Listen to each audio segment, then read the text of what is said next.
malakas kasi yung heroes ng side ng Onyx, side ng TLPH kasi meron sila Matilda and even yung Baksha nga dito. It's all about the rotation. Most probably para dito kay Brusco, kailangan lang niyang malaman kung nasaan si Carl TZ kasi meron siyang taga-sundo dito sa hero ni JP. Actually, mabilis yung, yung jungle pathing ng dalawang jungles. Palitan lang talaga no para sa game number 1. May mga counter pick tayong nakikita, ibang disiplina at ibang mga playstyles. Pero isa lang ang katotohanan, isa lang ang mananalo sa game number 1. It's Sonic Philippines versus Team Liquid Philippines. Welcome to the Grand Finals, Gasters Pasto!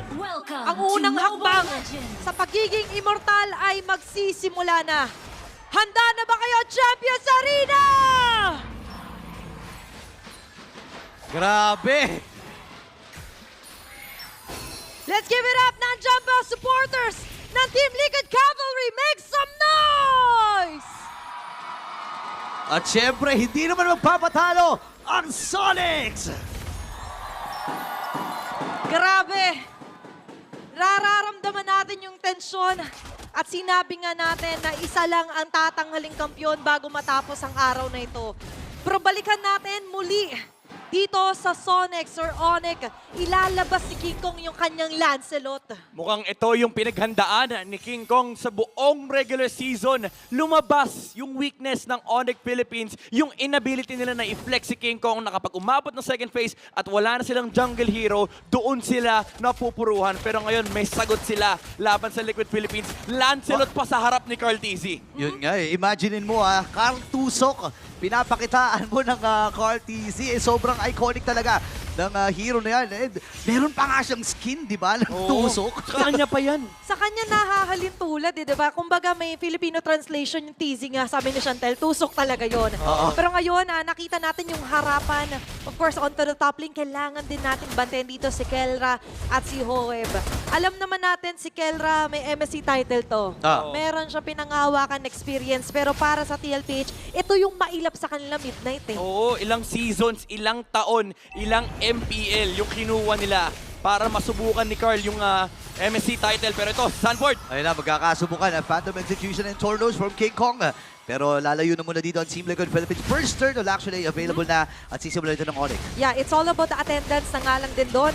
Pero may namumuong tensyon, Sanford with Dark Wave at Carl TZ uuntog doon. Ayun na, nabangga, Feather Airstrike, atras kagad Super Prince. Wala pa siya level 4 dito, pero nauna ang first blood para sa Onyx Philippines. Si Chanji kagad ang napatay. Kaya naman sumama na kagad si Guerra. Kailangan niya ng tulong. And this time ay namatay si Sanford sa laban na yun. Family Sunday! Ano kagad nag-family bonding? Yung super family, imagine mo yung gold lane nasa turtle, first turtle. Ayan na, wait lang hindi pa pala tapos no kasi nakuha din ng Onyx Philippines yung unang pagong habang si Carlito ay binababara ng grab King Kong again ang makakakuha. Di ba tapos? Pumasok na rin si Brusco, meron siyang sipa. Nabitawan na nga kagad at sakto yung target kasi si Sanji ang hinabol pero wings by wings. Para makatawag ng Sanford, nakabawi din. Grabe naman, 3 minuto pa lang 1 minute sila nagsuntukan doon. 4 yung namatay. Pero overall, Onyx Philippines taking the advantage. Tinahi ni King Kong yung early skirmish kanina. Maganda yung attempt ni Carl TZ na bungguin kagad si Super Friends with a feathered airstrike na force nila yung flicker. Pero nandoon si Kelra. Nakakuha sila ng 2 kills kagad. And then yung constant zone mula kay Zushin, yun yung naubos na sagot dito mula sa TLPH. Tsaka ayaw talaga nila na somehow ipa-analyze yung nangyari doon sa Turtle. Imagine mo, Turtle, nagkaroon ng triple na score on to kill score ang Onyx. And for TLPH, may tila ba nag-audition din sila? Isa-isa silang pinabagsak. But checking onto the rotation naman, mamaya pa natin expect talaga, especially onto our Infinix in-game equipment, di pa naman settled yung kanilang mga first items. Yep. Ano pa naman, chillax pa ang mga Onyx peeps dito kasi late game pa technically yung timing nila. Pero for TLPH, malaking concern to kasi you have this lineup na supposedly dapat gana ng early to mid game with the Baksha and Matilda combo. You're supposed to give space for the Granger na kapag umabot sila dun sa Skypiercer timing, malaki yung advantage na nabuo nila. But so far, Onyx Philippines is the one holding that advantage. Yeah, and gusto ko lang balikan yung sinasabi mo about sa rotation. No? Kung titingnan natin at ikukumpara ang Onyx Philippines sa TLPH, talagang malaki ang kalamangan ng TLPH dito. Imagine mo, meron kang Matilda na pwede mag-guiding win kung saan papunta. Si Sanji naman, lilipad-lipad lang para munting ibon. At ito namang si Carl TC, gugulong-gulong lang. So kahit saan sila gustong magpunta, go kagad sila. Oh, wait lang ha, go din ata dito. Grabe yung bonding talaga dito ni King Kong and Kirk. At sinabi nga natin, na-expect sana natin sa TLPH yung earlier. Pero Midnight, ano ba yung fourth muna ngayon ng TLPH? Kasi hindi gumagana yung Matilda comp nila. See, let the Carl TZ stand on the front line. Kaso ang problema, binibigyan sila kagad ng Onyx. Ayun na, pinagtutulong-tulungan na dito si Carl TC. Okay, Phantom Execution ay ginamit ni King Kong para lang makatakas. Kasi alam niya na medyo mahirap ang kanyang pagdadaanan sa kamay ni Sanford with the Dark Wave. And yung ultimate ay available din naman. So ngayon ay Pagong ay hawakan na rin Brusco. And also, nag-flicker dun si Sanford Midnight. So alam ito ng Supersonics or ng Sonics na tila baka hindi pwede pambigla-bigla dito si Sanford. Yeah, inuubos nila yung oras nung TLPH. And ito yung capacity ng Onyx. Yung lineup nila is meant to just dance around Team Liquid Philippines. You have the Sushin na mangzuzone lang ng mga frontliners na force yung mga mobility spells mula sa TLPH. And even si Brusco at si King Kong, ang dami kasi nilang dash. So even if nag-enjoy dito yung Phobius, wala naman sila ma-convert na kills. Yeah, kumbaga lahat ng oras dito ginagawa lang Onyx time. Pero ngayon, naglatag din si Sanji ng kanyang Feathered Airstrike. Pero look at the turtle. Ito pala yung dance ng TL. Yun nga eh. Tsaka may trade din na ginawa doon. Sinuko nila yung Pagonga kasabay. Doon doon sa may bandang ibaba. And 1.4K na kalamangan para sa Onyx Philippines. Pero may salubungan na naman sa gitna.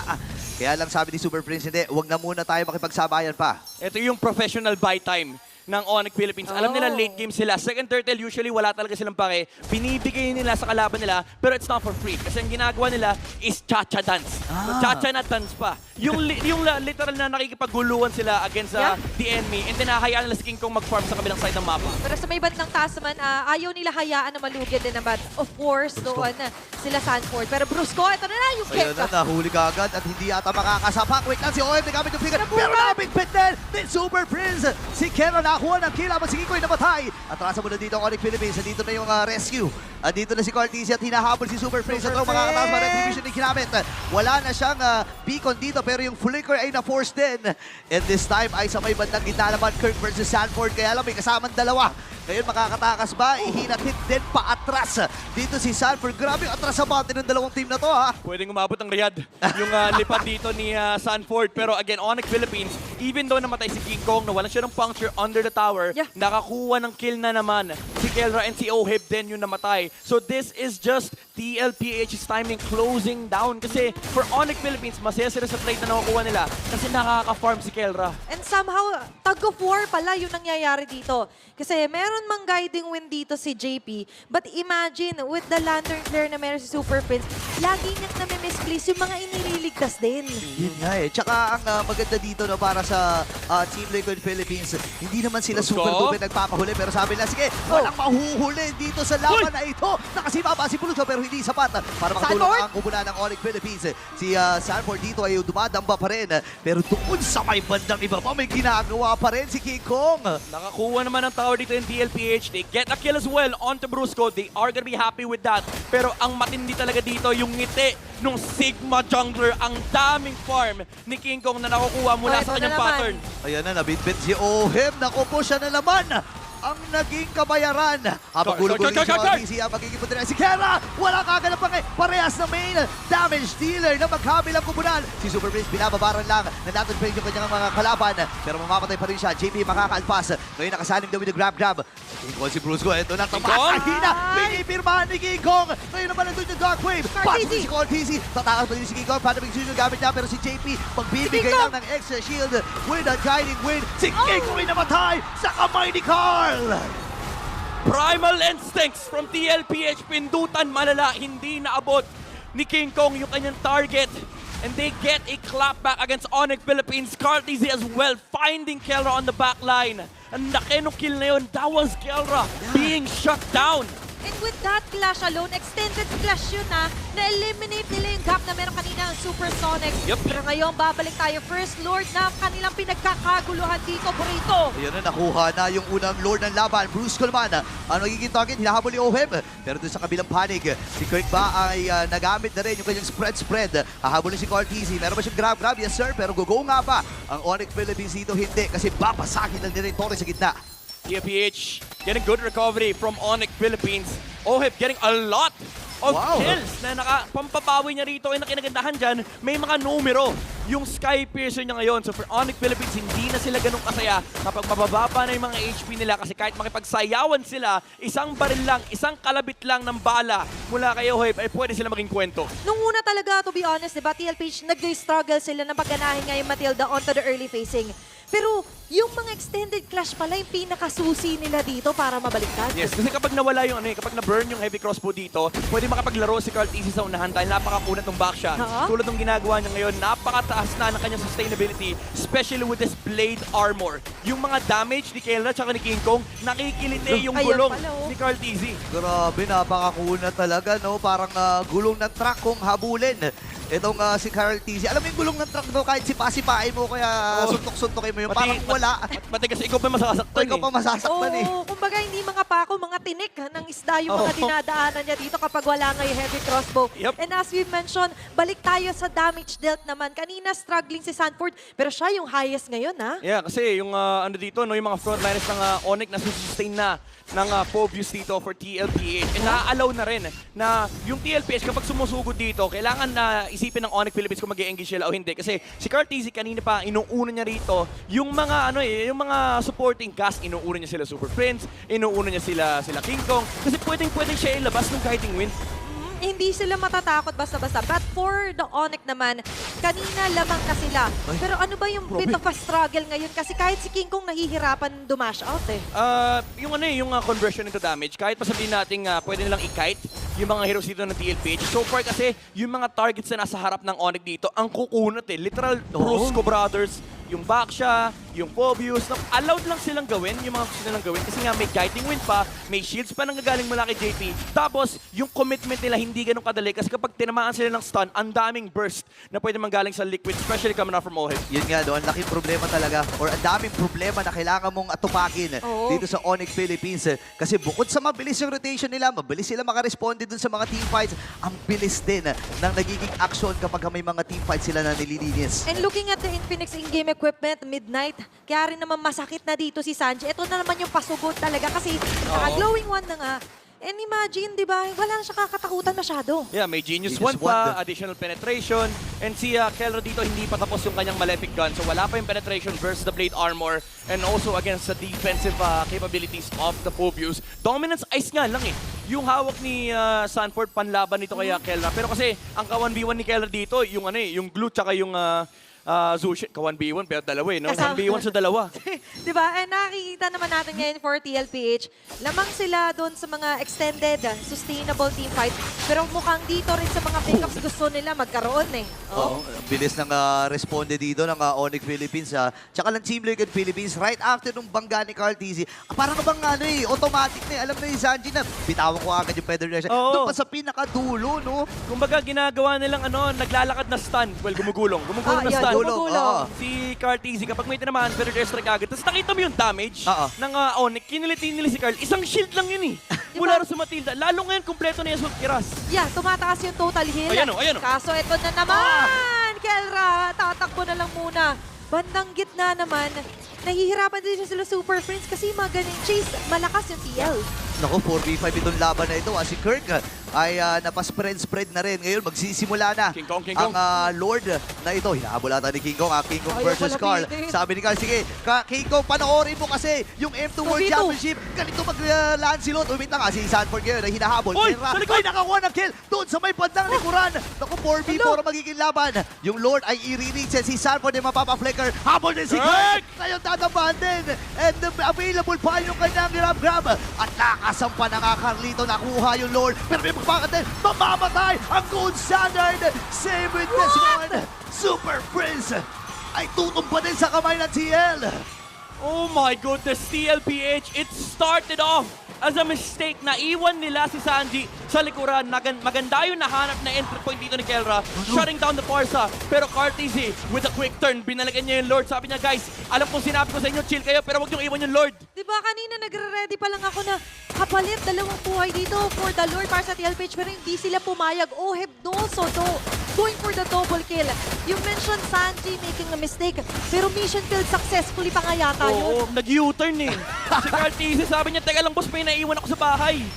Bumalik bigla no? Pero mabilis din lang naman na matutunaw ng Onyx Philippines yung Yeah. Lord na dumamba doon sa may bandang itaas ngayon. Round number 2 ba? 2.7k ang gold lead. Yeah. And JP at itong si Carlito, sila lang talaga yung umaabante at lang gugulo sa Super Fam. Pero Midnight, they're getting the right target. Naabot na nila si Sanji pero bakit struggling pa rin ngayon na yung Onyx? Wala, nung dumating yung gulong, ang hirap eh. Kumbaga si Kellet sinusubukan niyang butasan, pero sabi nga ni Burrito kanina, kahit anong sipa mo, wala eh. Hindi mo mabutas. Napakakunat nung back siya ngayon. And imagine, 2v3 yung laban kanina sa Lord. Medyo malayo na si King Kong, kaya hindi na nakuha yung Lord. And nandoon na si Cartezy, hindi na siya nagkamali. Na-retry niya na yung Lord this time around. And this puts a big advantage to the side of TLPH kasi ngayon hawak nila yung mapa. Pero ito lumalaki na yung farm dito para kay Kelra. Aha. Ang biggest concern na lang ng Onyx Philippines is finding the right target and making sure na kapag nahanap nila si Oheb, wala si Cartezy sa teamfight. Kumbaga, yun naman yung gusto nila mangyari. Kaso nga lang, lagi hinahain ni Cartezy sarili niya, ako na lang lagi, ako na lang targetin nyo. Oo, napakakunat ba naman eh. Imagine, ayan tinan mo, O, diba? pinagkapas. Grabe. Ano yung Shield of Spirit. And nagpapasalo lang tinan mo, Thornlows ay nagamit din ni King Kong. And hindi man lang bumabakat dun Ayan na sa naman. HP bar ni Carl. Ayun, hinil lang pabalik. Diba? Ayun na nga yung kill. Ngayon, Sanji, Federation gamit. Si Carl magiging target nila dito. Nasa panawin ng grab. Pero gugulong-gulong din si Carl. Si Carl, Kailangan si Carl! Si Carl ay pinuntahan kagad si Carl pero kailangan tumakas. Grabe! Kaya lang nakakuha din ang kill. Kirk ang natumba. 4v5 ang magiging laban. Naka-flow naman yung Onyx Philippines sa may bandang itaas pero pwedeng sumugod dito ang TL. And hindi pa sila tapos, lumalaban pa sila. May minion wave pa sa gitna ng lane. Onyx Philippines, can they Hop. defend? Nalinis naman with the Thorn Rose. Pero look at Cartezy. Kita mo yung teamfight kanina. Oo. Sabi niya, hahatiin ko yung teamfight ng Onyx. Tsaka Pinasok niya yung Iritel. Tsaka nandun siya sa KK connection. Anong connection? Sige, pagsasabayin ko kayong Oo. harangan. Sabi niya, wag niyong lalapitan yung baby cakes ko. Tama rin naman. Cartezy 2025, ready na sa mature roles. Grabe ka naman, Carl. Napaka-clingy mo naman. Ayaw mo na may tumatabi sa baby cakes mo. Okay lang yung pagiging seloso niya dito ay gumagana. Naging selfish man, pero pumapabor kasi to para sa Team Liquid at ngayon. Very selfish approach din talaga yung ganun kasi alam niya, for the Onyx Philippines, walang shredder. Oh, tsaka na-realize ko, sabi niya, tatlo tayong K.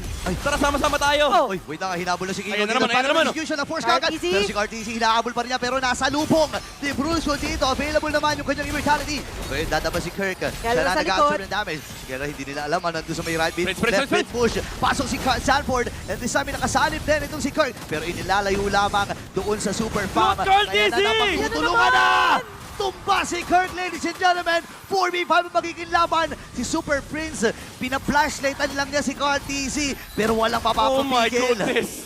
Grabe yung barricade na ginagawa dito ni Carl. Ayan, No oh. joke. If ikaw ang Onyx Philippines, bad trip ka na rin sa back shell to. Wait lang ha. Naku, naubos ata. Naku, wala na ata sa dash. And si King Kong, kailangan lang sidestep. Pero nandoon si Oheb at monster kill na siya. TLPH outmaneuvering Onyx Philippines. Very well covered. Yung mga force na dito. Prince! Grabe, dalawang bagsak. Damage sa isang katutak.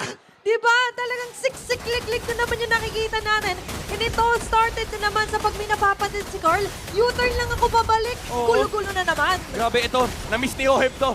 Sabi niya, ganito ako nung naglaro ko dati nung nasa blacklist pa ako. 4 Protect 1. 4 na miyembro ng TLPH. Hinaharangan yung Onyx Philippines. Hindi mahanap ni Kelra yung favorite niya na 1v1 sa mga Granger. Kasi ang nasa harap niya, yung gulong ng Liquid. Oh, tsaka hindi lang yun ha. If ever man kasi na maipit si Oheb, nandiyan palagi si JP. Diba? So umaangkas kagad siya kay JP. Dad, Hatid mo ako. Dad, sunduin mo ako. Iba na. Ginagawa ni Brusco yung best niya kanina nung hinabas si King Kong, ginarang niya yung sarili niya Yes. para sa kanya mauntog.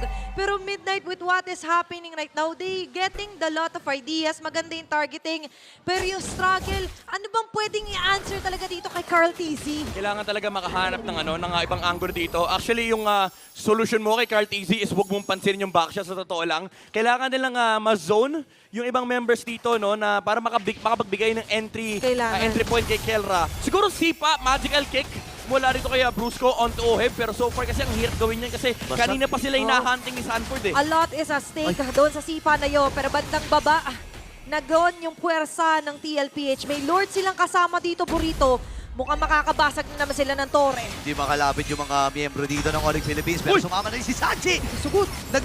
Nilayo pa yung position na yun. Ngayon si Bruce Yunman ay kailangan matras. Papasok si King Kong dito pero baba na kanyang buhay. Namatay na kagad si Monster Mage. Kelra, Lord ay Kelra! available pa. 4v magiging laban. King Kong pinipilit lang dumipensa. Same with Brusco. Si Sanford ay buhay pa rin. Nagtatatalon na. And this time ay makakasalib din itong si Kirk. Ilalayo mo na din ng Team Liquid Philippines. And si King Kong, busy lamang siya na Oh my yung mga goodness. wave. Ang kakapal pa ng mga Lumipad. minions dito. Ngayon si Pedro Tracy nagamit din ni Sanji.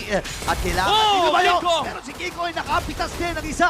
Kirk, nagiging ano na siya dito. Sinasalo lang niya lahat ng mga bala mula kay Oheb. Lalayo muna dito ang Team Liquid Philippines at upos sa mga base turrets. Makaka-defense pa ang Onyx Philippines. Magandang play mula kay King Kong, shutting down Sanji. Actually, tatlo yung nag-try. Yeah. Papatay yung Farsa. Try and try until you succeed. Nakuha naman nila yung kill dito kay Farsa, pero super commendable nung pwestuhan ni Oheb. Tama. Hindi siya nag-overextend. Nandun lang siya sa likod ni Carl. Nasa likod siya ni Sanford. And lagi naka-ready yung guiding wind. Katulad nga na sinabi mo, you have to look at it at a different angle. Nakuha ni King Kong yung magandang angulo nga doon. Kung tatlo na kayong sumubok, akong pangatlo, this is going to be the charm, kumbaga. At ngayon, for TLPH, sabihin man natin nasimot nila yung base, pero medyo delikado na nare-reach that far si Sanji. Yeah, kumbaga, may nakikita ng butas dito ni King Kong nilaro, pero konting error na lang ay, actually yun yung nakakatakot ng for Onyx Philippines. Pag nagkamali ka pa, base na lang yung naiiwan.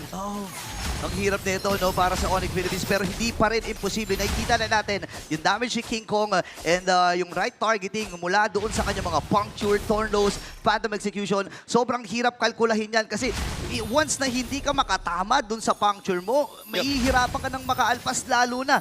Sama-sama palagi ang TL. And you mentioned nga na hindi na nila afford yung errors man yan or window na ibigay sa TLPH kasi ipo-force na naman nga yata ito! Ayan na, sumama na kagad ang Team Liquid Philippines at diretso na sa kanilang stampede. Sanford dito, sinasalo lang yung damage. At aras mula Super Freeze, ang baba ng buhay, down to 40%.